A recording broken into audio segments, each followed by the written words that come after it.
Okay, so welcome to Sponsor More Downlines training video number 2. Once again, this is Edward Reformina, author of Pinoy MLM Expose ebook and the creator of Sponsor More Downlines. Again, thank you so much for watching our last video, yung ating training video 1. And maraming salamat din sa mga nag-like and sa mga nag-comments, maraming salamat din. And dun sa mga nag-post ng mga question sa comment box sa baba, maraming salamat din sa inyo. And hindi ko pa nasasagot lahat ng mga tanong, pero I will try my best na sagutin lahat yung mga questions nyo. Once again, in this 3-part video training series, ituturo ko sa iyo yung mga secret sponsoring strategies na nadiskubre at natutunan ko na tumutulong sa akin para makapag-sponsor ng up to 23 direct downlines every single month. Ang pinaka-goal ko sa training series na to is ma-share sa iyo at maituro sa iyo yung ilan sa mga sponsoring strategies na yun, and hopefully is magamit mo din siya sa business na ginagawa mo ngayon para makuha mo yung mga resulta na gusto mong makuha. Okay? Dun sa first video, pinag-usapan natin yung mga common problems na nararanasan ng mga Pinoy networkers. And sa video 1, tinuro ko din sa iyo kung paano ka makakapag-save ng valuable time mo, ng effort at ng pera by learning how to sort out or learning how to pre-qualify your prospects. And dun sa video number 1, binigyan din kita ng ilang mga lines na magamit mo para malaman mo kung qualified ba yung prospects na kinakausap mo. Okay? Dito naman sa video number 2, ang mga pag-uusapan natin ay yung mga common MLM myths, number 1 challenge yung mga Pinoy networkers, and tuturo ko din sa iyo kung paano mo sasagutin yung top 3 most common MLM objections. Okay? So, una natin pag-usapan ay yung common myths o yung mga maling akala ng mga networkers. Ito yung mga myths na pinaniniwalaan ng mga Pinoy networkers na pumipigil sa kanila para maging successful at para magkaresulta. Okay, ano yung mga myths na yun? Una, hindi ako makapag-sponsor dahil wala pa akong resulta o hindi pa ako kumikita. Madalas mong maririnig to sa mga networkers. Kadalasang marinig mo sa kanila is hindi ako makapag-recruit, hindi ako makapag-sponsor, o wala pa akong downlines kasi hindi pa ako kumikita o kaya wala pa akong resulta. Isa to sa mga myth na pinaniniwalaan ng mga networkers, kaya madalas mo itong maririnig sa kanila. Okay? Pangalawang myth is maraming tao ang negative ang tingin sa network marketing. Karamihan ng networkers ang nasa isip nila, lahat ng taong kinakausap nila ay negative. Lahat ng kamag-anak nila ay negative sa network marketing. Okay? Isa yan sa mga myth na pinaniniwalaan ng mga networkers. Pangatlo, hindi ako makapag-recruit dahil hindi ako magaling mag-convince. Ito, isa to sa madalas na marinig mo sa mga, even in my team, my personal team, tsaka sa mga networkers na from other companies na nakakausap ko, madalas ko narinig ito. Karaniwang sinasabi nila ay, hindi ako nahihirapan ako sa business ko, hindi ako makapag-sponsor kasi hindi ako magaling mag-convince. Okay? So, ito yung tatlong maling akala or common myths na pinaniniwalaan ng mga networkers. Mamaya babalikan natin itong mga common MLM myths na to, pero ngayon, gusto ko munang ipakita sa iyo yung ginawa ko couple of weeks ago. Basically, nag-survey ako sa 1,000 mahigit na Pinoy network marketers from different MLM company. At doon sa survey na yon, may tanong na, ito, ano yung pinakamadalas na objection na nakuha mo mula sa mga prospect mo? Okay, ito yung mga nagisagot nila. Ang pinakamataas na sinabi ng mga Pinoy networkers na kadalasan natatanggap nila mga objections ay ito, wala akong pera. Okay, 21%. And pumangalawa is yung pyramiding ba yan, which is 18%. And pumangatlo, na pinakamadalas na nakukuha nilang objections is ito, magkano na bang kinita mo dyan? O magkano na bang kinikita mo dyan? Parang ganun. Kung titignan mo yung resulta dito sa survey na to, makikita mo na related yung mga objections na natatanggap ng mga Pinoy networkers dito sa mga common MLM myths na pinaniniwalaan ng karamihan networkers. Okay? For example, ito, hindi ako makapag-sponsor dahil wala pa akong resulta. Kaya iniisip ng mga networkers na totoo to dahil kadalasan na tinatanong sa kanila ng mga prospects ay yung objection na magkano na bang kinita mo dyan. Pwedeng ganito yung nangyari. May prospect kang kinakausap, in-explain mo sa kanya yung opportunity o kaya dinala mo siya sa opisina niyo para panoorin yung BOM. Ngayon, after niyang ma-explainan, nagtanong siya sa'yo, nagbigay siya ng objection na magkano na bang kinikita mo dyan. Ngayon, kung bago ka pa lang, normal lang na syempre, maliit pa lang or wala ka pang kinikita. At posible din na hindi mo pa alam kung paano sagutin ng tama ang ganitong klase ng objection. Ngayon, kung hindi siya sumali, ang magiging thinking mo ngayon, ang papasok ngayon sa isip mo, ay hindi siya sumali kasi hindi pa ako kumikita. Ay hindi siya sumali kasi maliit pa lang yung kinikita ko. Ay hindi siya sumali kasi wala pa akong resulta. Okay na gets mo? Yung pangalawa, tingnan natin. Maraming tao ang negative ang tingin sa network marketing.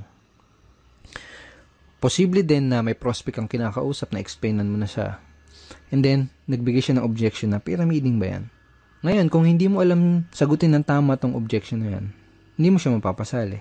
Ngayon, ang thinking mo ngayon, ang iniisip mo ngayon, naku, ang daming negative sa network marketing. Lahat ng kinakausap mo negative sa network marketing. Pero ang totoo, hindi mo lang alam sagutin yung objection na yun ng tama.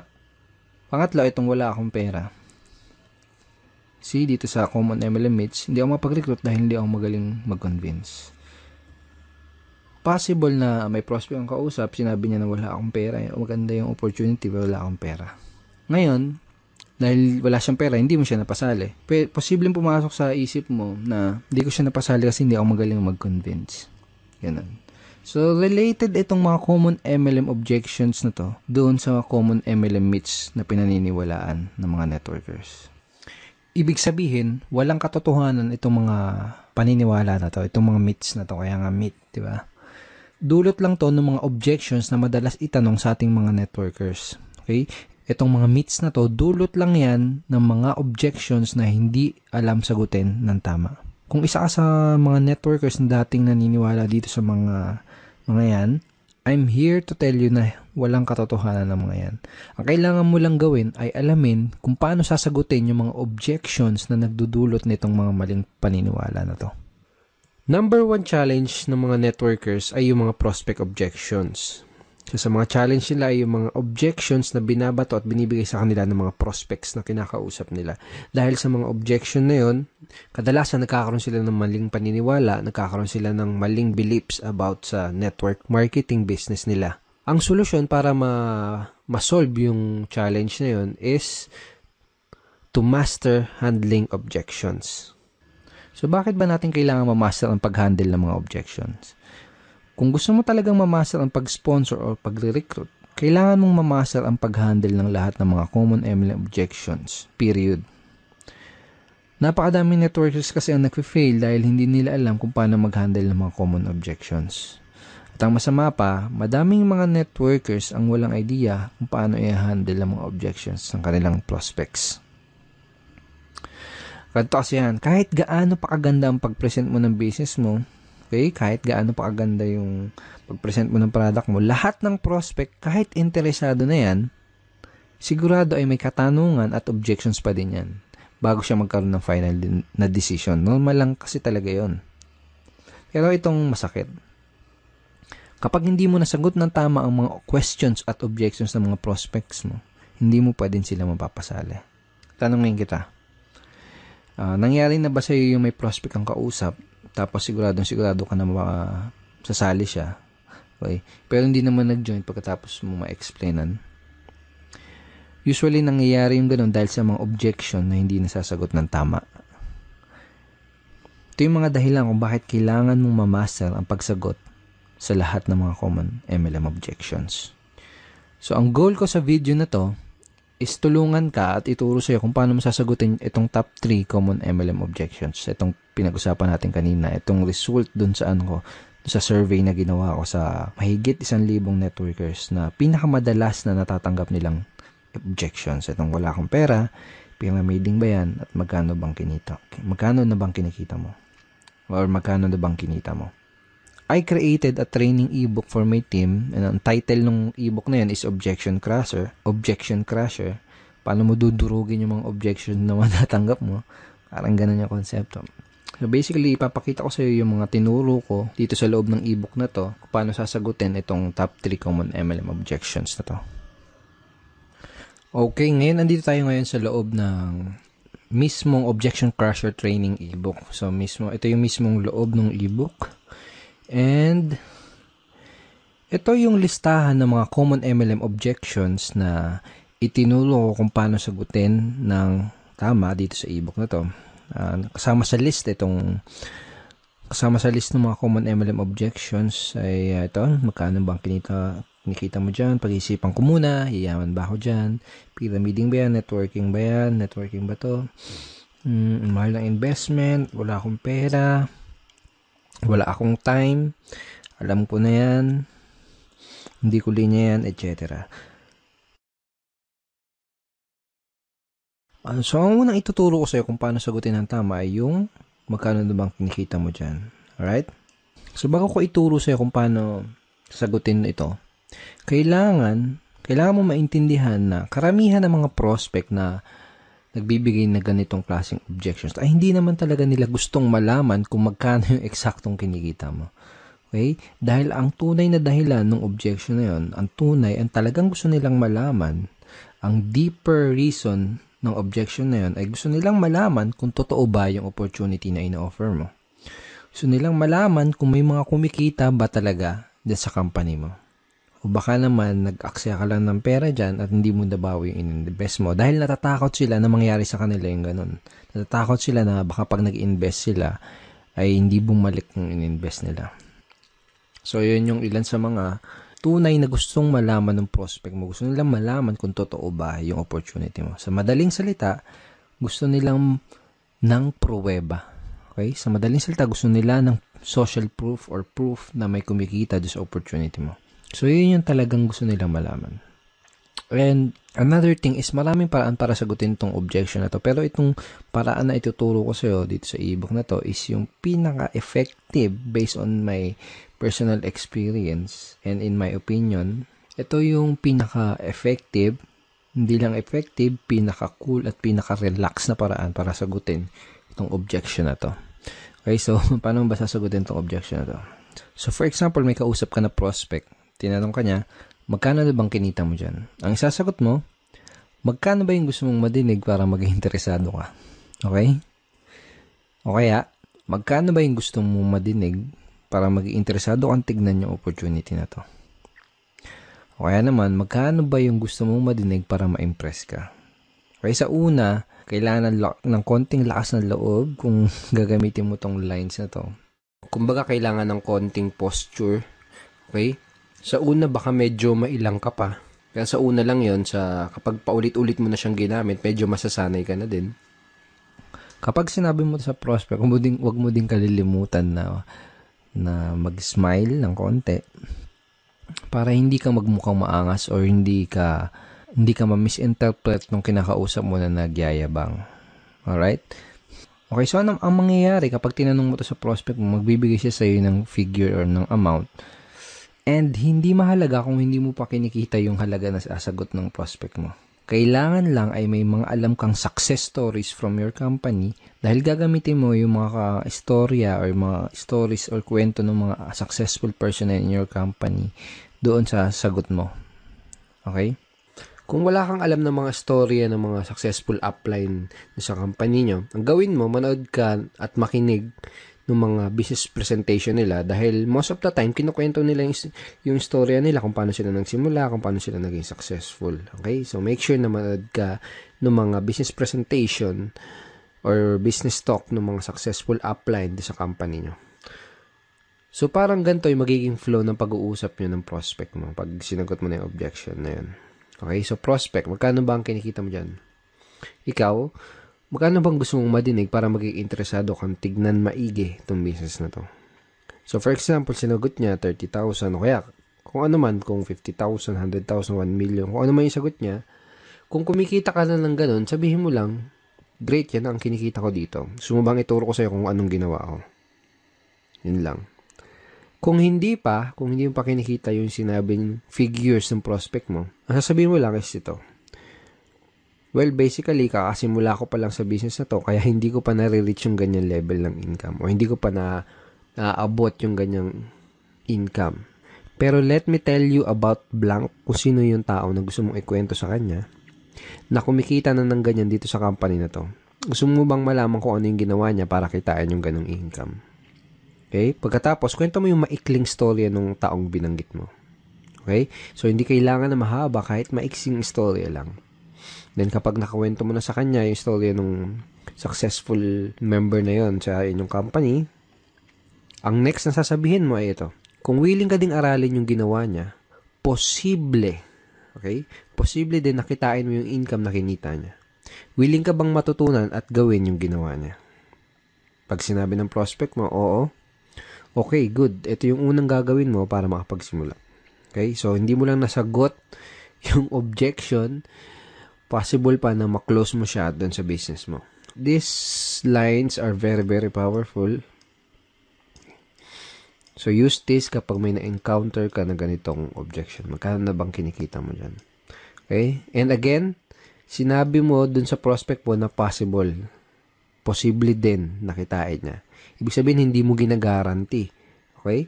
Sinabi mo, posible.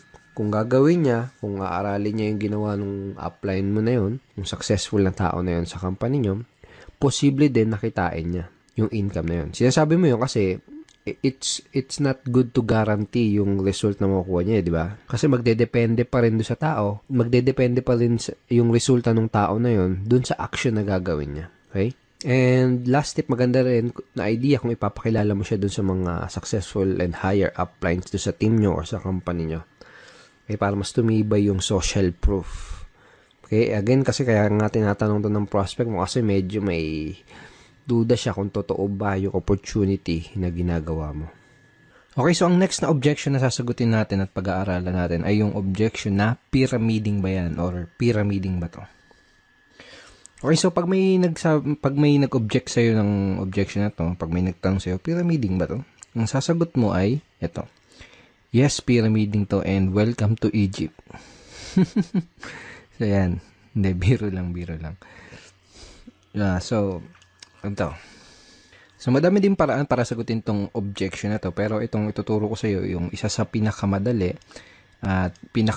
lalo na kung nagsisimula ka pa lang, and pinaka-enjoyable na paraan kung paano sagutin tong objection na to. So, for example, sabi sa'yo ng prospect mo is, pyramiding ba to? Tinanong niya. Sasagutin mo din siya ng tanong. Okay?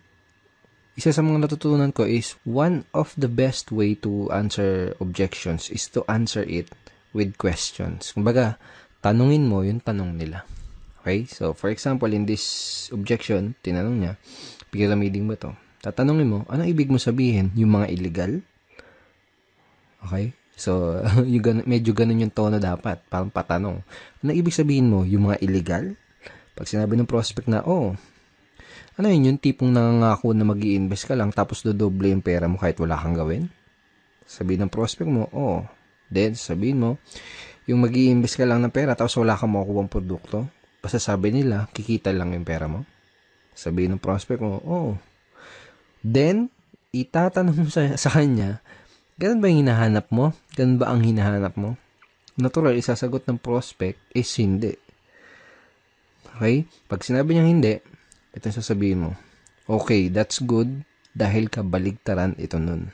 So, in that way, ipinaalam mo sa kanya, kumbaga dito sa paraan na to ng pagsagot dito sa objection na to is parang dinefine mo kung ano yung pyramiding. At sinabi mo sa kanya na yung business mo, yung opportunity mo, is kabaligtaran ng definition na yun ng pyramiding. Of course, I'm assuming and dapat napakita mo na din sa kanya yung mga legal documents na magpapatunay na legal nga yung company nyo. Pero kaya ako tinuro sa iyo yung ganitong paraan is mostly kasi ng mga prospect mo na magbibigay ng gantong klase ng objections ay yung mga tao na hindi educated or walang idea sa difference o pagkakaiba ng pyramiding kumpara sa legitimate network marketing opportunity. So, mas magkakaroon ng sense sa kanila yung ganitong simpleng conversation lang. Okay, so use this simple objection handling script next time na may prospect na magtatanong sa'yo ng pyramiding ba to or pyramiding ba yan. Now, ang susunod na objection ay yung wala akong pera. Ang unang kailangan mong maintindihan ay may dalawang klase ng prospect na nagsasabi ng ganitong klaseng objection. Yung isa ay yung wala talagang pera at yung isa naman ay yung mga nagpapalusot lang. Okay? So, let me share you. Dati, nung nagsisimula pa lang ako sa network marketing, is madalas ko natatanggap tong objection na to. Pero ngayon, never ko na siya natatanggap. Dahil remembers dun sa training video number 1 natin, chinare ko sa'yo, At sinabi ko sa iyo na kina-qualify o sinusort out ko maigi yung prospect ko bago ko ipakita sa kanya yung business presentation ko.